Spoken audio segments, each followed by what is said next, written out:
HM घाटमाता news.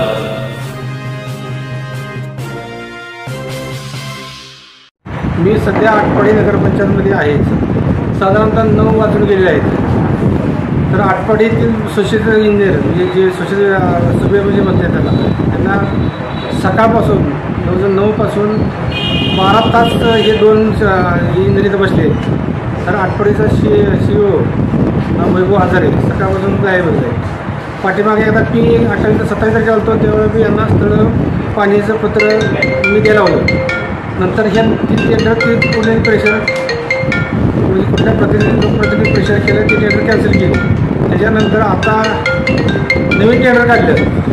नवीन टेंडरला मी आता ह्यांना ठराविक जे आमदारचं दलाल आहे जे आमदार सध्या आमदार सुहास बाबर त्याच्या दलालाला फक्त टेंडरचं स्थळ पाणी पडत आहे। बाकीचे गोरगरिबी सगळे आहे हिने मागच्या वेळेला 50,000 60,000 खर्च केलं त्यांचं ती मंत्री गेले आधीच गरीब लोक आहे आणि आता नवीन खर्च हिने केला आहे। तरीसुद्धा यांना स्थळ पाणीचा आज देताना बरोबर सकाळपासून स्विच ऑफ करून गायब आहे। मी स्वतः दुपारी फोन केला या पोरं त्यांना कुठं भेटले तरी भेटून आले आलोच म्हणून सांगितले। तर संबंधित शिओ नाही वैभव हजारे स्वतः इथं हजर नाही, संबंधित क्लार्क नाही, संबंधित त्या टेंडरचा इंजिनियर हजर नाही, तो लिपिक हजर नाही, कोणी इथं हजर नाही। तर ह्या लोक कमी रेटमध्ये करायला तयार आहेत। तर शासनाचं इतकं 40% वाचत असताना शिओ कुठल्या कशासाठी किंवा कामाचं टाळटाळ लोकांना दुसऱ्याला द्यायला करतो आहे ह्याची चौकशी झाली पाहिजे।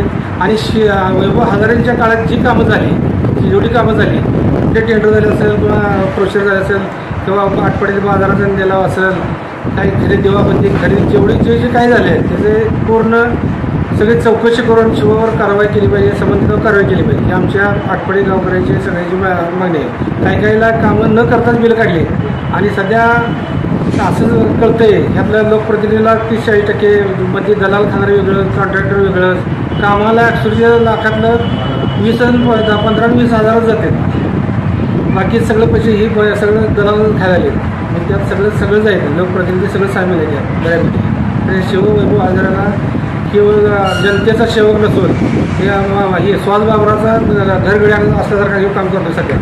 तर ह्याची चांगली चौकशी करून ह्याच्यावर कारवाई झाली पाहिजे।